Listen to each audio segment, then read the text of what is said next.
Hi you guys, Latoya here. Welcome to my crafty space. If you love Christmas as much as I do, I thoroughly love Christmas. Stay tuned because this next project is for you.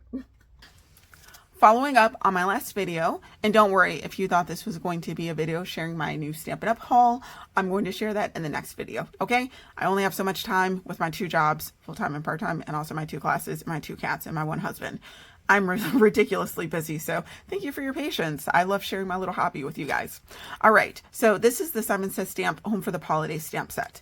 I was super excited to get this stamp set. It is absolutely adorable, but I wanted to challenge myself to play with stamps that I already have in my stash to make some cozy Christmas critters like these guys here. Here's the card I created, you guys. Eek! Isn't this absolutely adorable?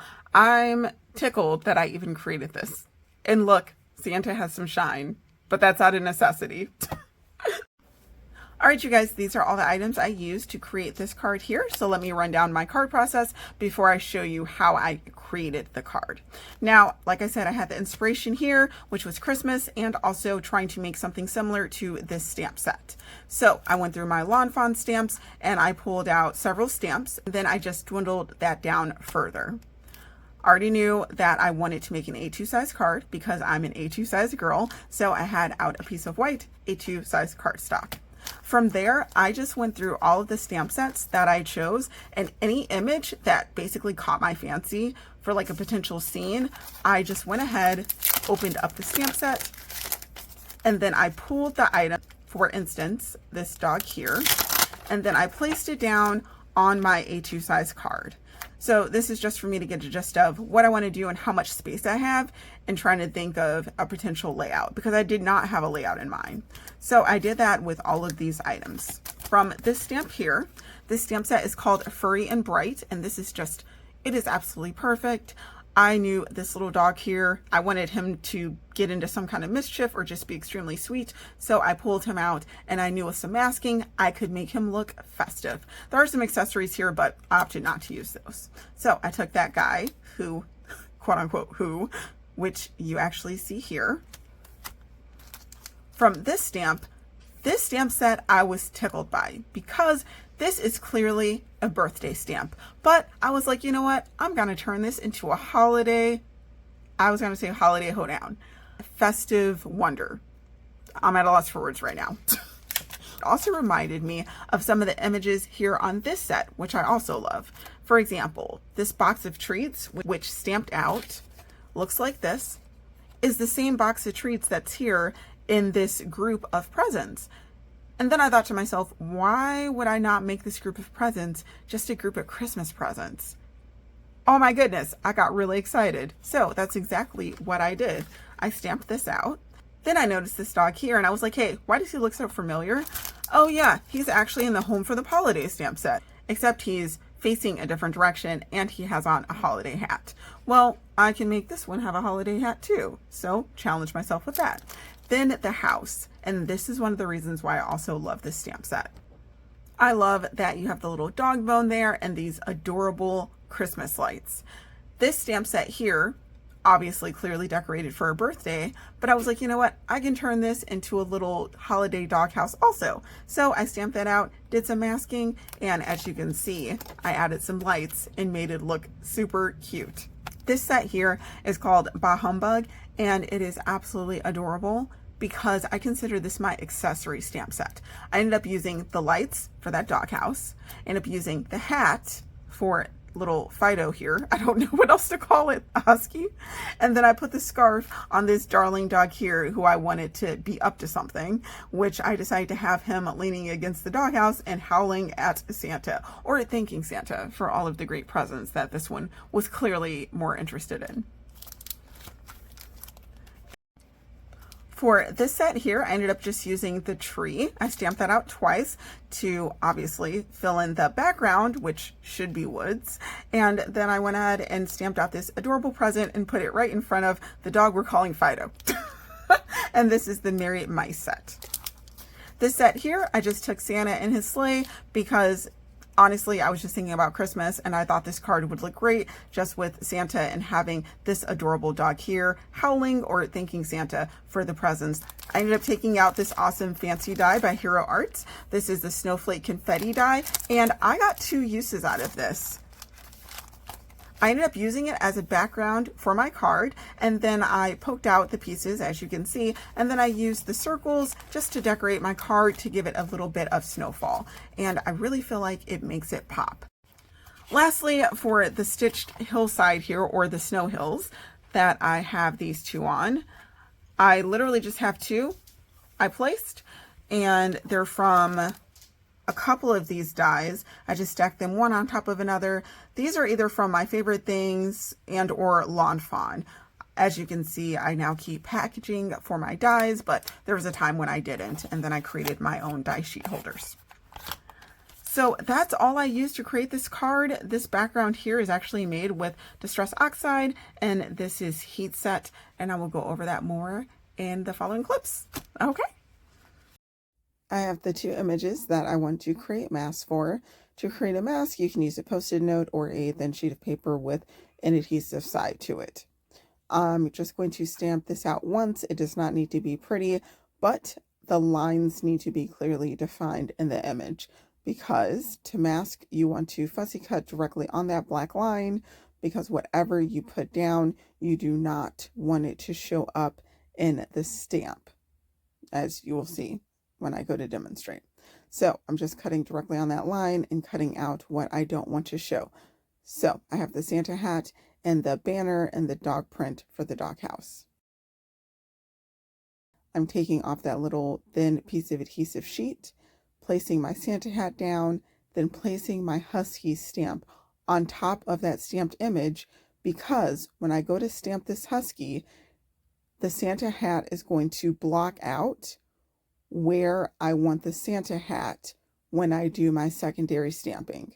So I'll stamp out the husky, I'll go and lift that masked image, and then I will place down the Santa hat stamp and go ahead and stamp that after carefully positioning it with a piece of acetate or something, and you will see the final product, a husky with a Christmas hat.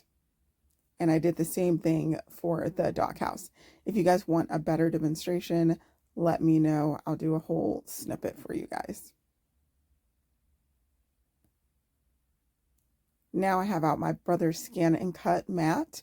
I'm going to make my sheet for all of my images sticky, put it on, and don't ask about the plants on top of my Scan and Cut. It's for one of my classes. Like I said, or if you're new to my channel, I do not invest in dies unless they're completely necessary. I invested in this Brother Scan and Cut, oh gosh, I know it's well over 5 or 7 years ago. And it literally has already paid for itself more than 3 times over with the amount of dies I've avoided purchasing. As you can see, all of my images came out perfect. And now I'm just going to do some Copic coloring. And I love how I have a trio of festive images that were not festive before. The fussy cutting, the masking that I did was just fantastic. Now I'm going to create a background piece. I'm doing some ink blending with my Distress Oxides. Ink blending has become so much easier. If you guys want some tips on ink blending, let me know. I am only using 2 colors. Contrary to what you see with most people, they use 3. I am just layering a light blue and a dark blue, and I am building that up and then blending it well in the middle so there's a nice little transition. So I have like a dark and light sky. This was so fun. And as you can see, I do use my Tim Holtz glass mat because I like picking up ink from it and not wasting it on paper. I'm being really careful with the Post-it notes to hold down my background piece because it's still not dry, but I want to keep working on this card. Now at this point, I'm thinking I want to incorporate Santa into my card. So I'm just arranging my pieces, figuring out where I want Santa to go. I did do a fake stamp off just so I could place it down. And then from there, I decided to just make sure it was primed enough before I stamped it. As you can see, I did a few stamps, but the image was not resting well. So I decided to try to do some embossing on top of what I had just stamped. That was not working out. It actually ruined that panel. So I created a new one, as you can tell by the dots on this piece of cardstock, and then I heat embossed. Sometimes you just don't get things the first time around, and it's okay. I did just save you guys time though by not showing me recreate that panel. So now that I have my Santa heat embossed so it pops off of that background, I am now going to create the primary background, which is the snowflake panel with this Hero Arts die, which is just so cute. So I ran that through my Gemini Junior, and I realized, hey, I might want to use these snowflakes, the really, really small pieces, so I scraped those off. Back to my ink blended panel. I rediscovered this Distress Glaze, and this is fantastic. It was like a freebie in a kit or something. Well, not free because I paid for it. But what you do after I Googled it, because I forgot, is you take it, you place a thin layer with your finger onto whatever your project is, whatever you don't want to transfer, and then you take a piece of paper towel and rub it across to get the excess. Well, I did that, and the results were absolutely phenomenal. I love it. The only downside is, as you probably noticed, is that if you plan on doing any kind of like heat embossing, anything like that, you need to do it beforehand, because once you apply that stuff, it's going to take a miracle and more than prayers to get something on, because it will not stay on whatsoever. And that was a bit of a trial that I encountered with trying to affix glued images onto this panel that I basically put a film on. So this is also what's interesting about making a card. Once when you have all of the trials, all of the tribulations, all at one time. But the good thing about it is that you can take notes and improve. So when you go to recreate the same card, guess what? It's going to take you a fraction of a fraction of a fraction of that time, because you already know all the tips and tricks and how to overcome any issues that you literally spent hours on. So what I'm doing now is just that, trying to figure out how to overcome some of the issues I'm having. What I also decided to do is give this a nice little home on a piece of black cardstock. And then I went and found a really nice sentiment to just complement this card. And I'm going to stick that right there in the corner. Here is my finished product. I hope you guys are inspired, and I hope you all do something crafty that makes you happy. Talk to you later. Bye.